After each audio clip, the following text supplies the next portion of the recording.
अस्सलामुअलैकुम रहमतुल्लाह। मैं बहुत पुरुमीद हूँ कि मेरे तमाम स्टूडेंट्स और उनके पेरेंट्स ख़ास तौर पर बख़ैर आफ़ियत हैं। जनरल साइंस के इंतहाई इंटरेस्टिंग सब्जेक्ट के साथ मैं हूँ सर जाफ़र हसनैन, और हमने ख़ास तौर पर इस लॉकडाउन की सूरत हाल में आप तमाम स्टूडेंट्स के लिए सोचा कि आपके लिए प्रॉपर लेक्चर्स इंटरेस्टिंग अंदाज में प्रिपेयर किए जाएँ और आप लोगों तक पहुँचाए जाएँ। लिहाजा जनरल साइंस जो कि उमूमन मुख्तलिफ़ तालिब इल्मों को, मुख्तलिफ़ स्टूडेंट्स को बड़ा मुश्किल लगता है, लेकिन हमने अपने तौर पर कोशिश की कि आसान करके आप लोगों तक पहुँचाएँ। लिहाजा मेरे पास इस वक्त जो मौजूद है आपके लिए लेक्चर वो है पार्ट वन है चैप्टर नंबर 2 का, जिसका नाम है organ system in human beings. मैंने आपकी आसानी के लिए चैप्टर को शॉर्ट समराइज़ करके लिखा है और उसकी मीनिंग्स भी जो उसमें हार्ड वर्ड्स हैं वो लिखी हैं उनकी, ताकि आपके लिए आसान हो समझना भी और याद करना भी। लिहाजा चैप्टर का नाम है class organ system in human beings. मैंने नीचे मेंशन किया ऑर्गन का मतलब होता है आज़ा, जो हमारी बॉडीज़ में डिफरेंट हैं, जिस तरह गुर्दा, फेफड़ा, मैदा, दिल, जिगर, स्टमक, लीवर, हार्ट, किडनी, ये तमाम ऑर्गन्स हैं। यानी हार्ट एक ऑर्गन है, किडनी एक ऑर्गन है, लिवर एक ऑर्गन है, स्टमक एक ऑर्गन है। लिहाजा ऑर्गन को आज़ा कहते हैं उर्दू में। सिस्टम का मतलब होता है निज़ाम, यानी आज़ा का निज़ाम in human beings, human being यानी इंसानों में।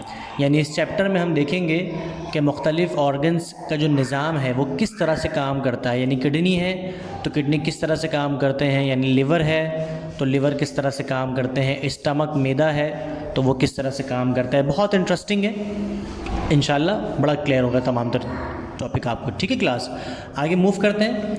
लिहाजा मैं आपको लेके जा रहा हूँ टॉपिक की तरफ। मेरे पास इस चैप्टर में जो आपके लिए पहला टॉपिक मौजूद है क्लास, उसका नाम है डाइजेस्टिव सिस्टम। अच्छा, डाइजेस्टिव से मुराद होता है हाजमा, यानी हज़म कह सकते हैं। यानी जब हम खाना खाते हैं तो ज़ाहिर है बॉडी में खाना जाने के बाद हज़म हो जाता है।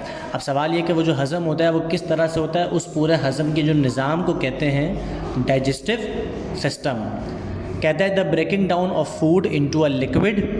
ब्रेक का मतलब होता है क्लास टूटना, खाने का टूटना। यानी आपने खाना खाया, अब ज़ाहिर है आप दाल खा रहे हैं, चावल खा रहे हैं, मुर्गी खा रहे हैं, बकरा खा रहे हैं, दुम्बा खा रहे हैं, तो जाहिर सी बात है इसके अलावा सब्जियां खा रहे हैं, दूध पी रहे हैं। ये तमाम चीज़ें बॉडी में जाने के बाद ऐसा तो नहीं है ना कि बॉडी में डिफरेंट कबर्ड्स बने हुए और हर कोने में, एक कोने में जो है वो बकरा जमा हो जाता है, एक कोने में गाय जमा हो जाती है, एक कोने पर मुर्गी जमा हो जाते हैं। ऐसा पॉसिबल नहीं होता।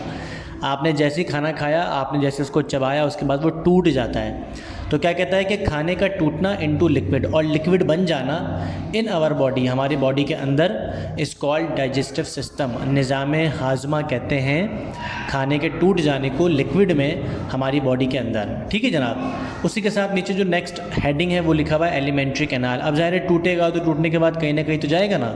ये तो नहीं है ना कि मुंह में साइड पे 4 कोने बने हुए, एक कोने में एक चीज़ जमा हो गई, दूसरे कोने में दूसरी चीज़, ऐसा पॉसिबल नहीं होता। लिहाजा सिस्टम है जिसके थ्रू खाना बॉडी के अंदर जाता है, उस सिस्टम का नाम डाइजेस्टिव सिस्टम है। और उसके बाद जो नेक्स्ट है वो है एलिमेंट्री कैनाल। कहता है food is digested inside a long tube in body. खाना हजम हो जाता है एक लंबी ट्यूब में बॉडी के अंदर। This tube is called alimentary canal. Canal तो वैसे नहर को कहते हैं जो आपके शहर लाहौर में भी मौजूद है।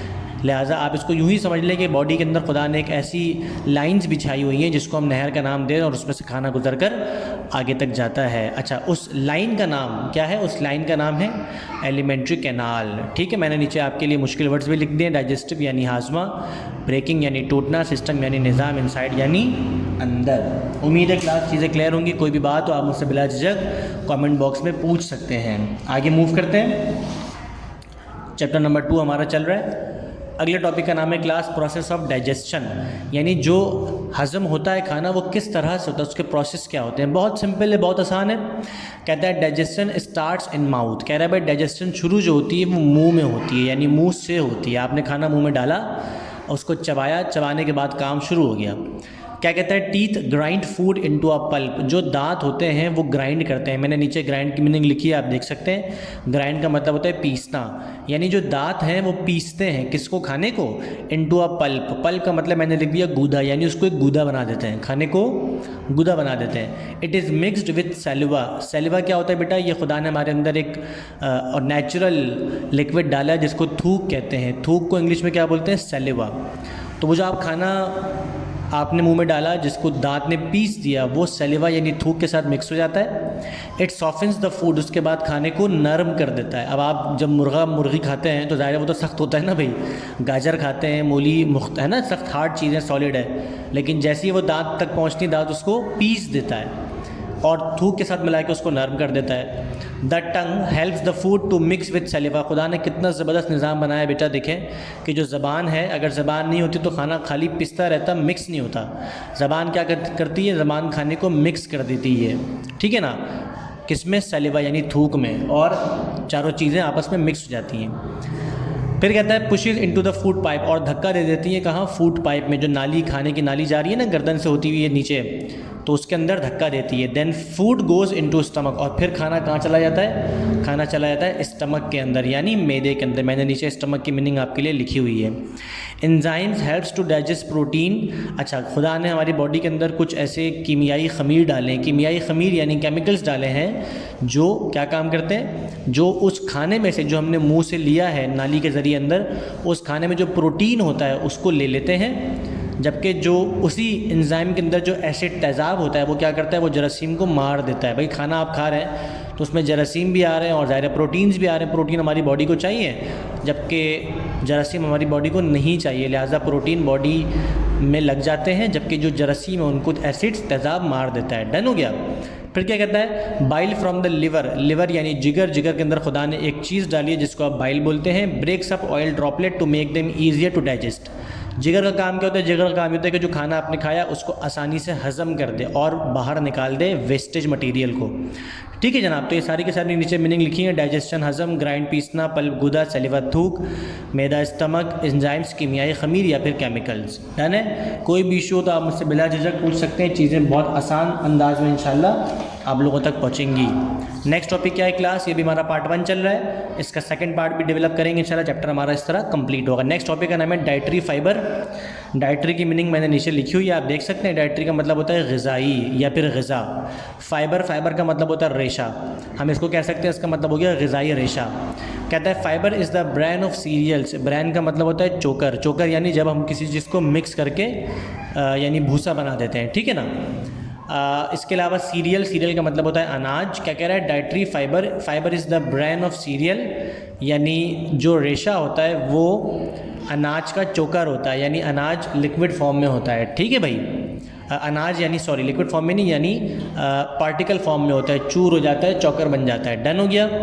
And the cellulose walls of plant cells which passes unchanged through gut because it is not digested. क्या कह रहा है भाई, ये जो ग़िज़ाई रेशा होता है, कुछ रेशे ऐसे भी होते हैं जो बॉडी में ऐसे ही चले जाते हैं, वो मिक्स नहीं हो पाते, डाइजेस्ट नहीं हो पाते, ठीक है ना। गट यानी आंत, खुदा ने आंतें बनाई हुई हैं, डिफरेंट पाइप्स हैं। आंत को आपको समझ लें कि एक पाइप होती है, ठीक है। फिर क्या कहता है, फाइबर की इंपॉर्टेंस क्या है, help avoid obesity by adding indigestible matter to food. Obesity का मतलब होता है मोटापा। क्या कह रहा है कि जो ग़िज़ाई रेशा होता है ये मोटापा होने से बचाता है, यानी मोटा बॉडी को नहीं होने देता। एंड एडिंग इनडाइजेस्टेबल, इनडाइजेस्टेबल यानी बदहज़मी से इंसान को बचाता है। Absorbs poisonous waste from food, खाने में आपके पास जो मुख्तलिफ़ किस्म की ऐसी जरासीम आ जाते हैं जो पॉइजनस होते हैं, जिनको एसिड नहीं मार पाता, पीछे हमने पढ़ा था ना, तो उनको भी एब्जॉर्ब कर लेता है ये ग़िज़ाई रेशा। Low fibre diets cause heart diseases, diabetes, cancer. और ऐसे खाने जिनमें फ़ाइबर लो होता है यानी ग़िज़ाई रेशे कम होते हैं, उनका नुकसान क्या होता है, उनका नुकसान होता है बेटा दिल की बीमारियां यानी कि हार्ट डिजीज़, डायबिटीज़ यानी कि ज़ियाबेतिस, शुगर की बीमारी जो होती है, और कैंसर। यानी अगर रेशा कम हो ग़िज़ा में तो इतना बड़ा नुकसान हो जाता है। कोई इशू हो तो आप मुझसे बिला झिझक पूछ सकते हैं, बहुत आसान करके मैंने ये चीज़ आपके लिए प्रिपेयर की है खूबसूरत अंदाज में। अपनी राय से आगाह कीजिएगा। पेरेंट्स और मुखातिब को ख़ास तौर पर बच्चों के लिए रिक्वायरमेंट है कि उनके ऊपर फुल फोकस करें। जब फोकस करेंगे तो उनके लिए समझना आसान होगा और ज़ाहिर पर ज़्यादा फोकस होकर इन चीज़ों को समझ सकते हैं। आगे चलते हैं क्लास। लास्ट मेरे पास जो पेपर है आज के इस पार्ट 1 लेक्चर का बड़ा आसान सा है। कहता है disorders of digestive system. Disorder का मतलब होता है ख़राबी और डाइजेस्टिव सिस्टम का मतलब होता है निज़ाम हज़म या निज़ाम हाजमा, यानी उसकी ख़राबी क्या हो जाती है। यानी अगर खुदा ना ख्वास्ता वो निज़ाम डिस्टर्ब हो जाए, भाई सोचने वाली बात है, आपके घरों में साइकिल है ना, छोटे बच्चों के पास साइकिल ख़राब हो जाए तो काम तो नहीं करेगी ना। तो अल्लाह ताला ने इंसान की बॉडी के अंदर जब इतना बड़ा निज़ाम डाला है, अगर वो ख़राब हो जाएगा तो वो तो काम नहीं कर पाएगा। जब वो काम नहीं करेगा तो कितना बड़ा लॉस होगा। अब वो लॉस क्या है वो देखते हैं। पहले लॉस का नाम है इंडाइजेशन। इंडाइजेशन का मतलब होता है क्लास बदहज़मी। कहता है इट इज़ कॉज्ड, ये होती है कब, if person doesn't eat regularly, ये तब होती है जब इंसान रोज़ाना या तो रोज़ाना खाना नहीं खाए और ईट फूड्स टू क्विकली, या तो खाना बार बार खाए। यानी दोनों सूरतों में ये बीमारी हो सकती है। सपोज़ करें आप 2 दिन के लिए भूखे हैं और अचानक से आपको खाना मिला, आपने 3 प्लेट बिरयानी, 2 प्लेट जो है वो पाए, 3 नान और 2 मछली और 1 लीटर जो है वो जंबो कोल्ड ड्रिंक पी ली। सोचने वाली बात है। ये होगा तो क्या होगा भाई, निज़ाम ख़राब हो जाएगा। इसकी मिसाल ऐसी है कि साइकिल चलानी है तो चलाएं। अब जब साइकिल चलाएंगे और साइकिल के ऊपर ट्रक को डाल देंगे तो साइकिल टूट जाएगी, ख़राब हो जाएगी। इसकी मिसाल ऐसे ही है। तो बदहज़मी की बीमारी कब होती है बेटा? ये बीमारी तब होती है जब या तो खाना बिल्कुल भी नहीं खाया जाए, 2 दिन तक भूखे हैं, 3 दिन तक भूखे हैं, खाली पानी पिए जा रहे हैं, या खाना बहुत तेज़ी के साथ खाया जाए, जल्दी जल्दी खाया जाए और फ़ौरन बहुत कुछ खा लिया जाए, तो बदहज़मी हो जाती है। रिज़ल्ट क्या होता है? रिज़ल्ट होता है डायरिया। आपको पता है डायरिया एक बड़ी आम सी बीमारी है। उसके नुकसान में क्या होता है कि आपको डायरिया लग जाता है। इंडाइजेशन टैबलेट्स और liquids are taken to ease the pain. क्या कह रहा है? बदहज़मी से बचने के लिए कुछ बीमारियां, कुछ टैबलेट्स होती हैं जो ली जाती हैं, या कुछ लिक्विड सिरप वगैरह लिए जाते हैं जो आपको इस दर्द से बचाते हैं। तो पहली बीमारी का नाम था इंडाइजेशन, जो डाइजेस्टिव सिस्टम के ख़राब काम करने की वजह से होती है। दूसरी बीमारी का नाम है बेटा अल्सर्स। क्या कहता है? If acids and enzymes eat into the stomach, यानी अगर एसिड और एंजाइम स्टमक मैदे में चिपक जाएं, फंस जाएं, wall results in stomach ulcer, उसका नुकसान होता है स्टमक अल्सर में, यानी मैदे को अल्सर की बीमारी हो जाती है। People should avoid spicy food. अच्छा ये कब होता है? ये तब होता है जब आप बहुत ज़्यादा मसालेदार खाने खाते हैं, खूब चाट मसाला और चाट में डाल के बिल्कुल कुटी मिर्च, हरी मिर्च के साथ जब आप चीज़ें खाते हैं तो जाहिर सी बात है कि आपके मैदे को नुकसान पहुँचाती हैं और सारा निज़ाम दरम बरम कर देती है। इंसान को क्या करना चाहिए ऐसे मौके पे? ऐसे मौके पे दे शुड ईट एग्स, अंडे खाने चाहिए और दूध पीना चाहिए। इससे क्या होता है कि आपका मैदा प्रॉपर तरीके से काम करता है। नीचे मैंने इसकी मीनिंग्स भी लिख दी हैं। डिसऑर्डर्स, खराबी, इंडाइजेशन, बदहज़मी, ईज़, आसानी, एसिड्स, तेज़ाब, स्टमक, मैदा।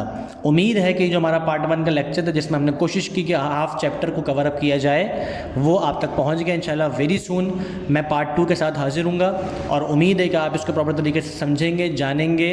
जब आप स्कूल जाएंगे इंशाल्लाह तो मैं इसमें से आप लोगों से क्वेश्चंस भी पूछूंगा।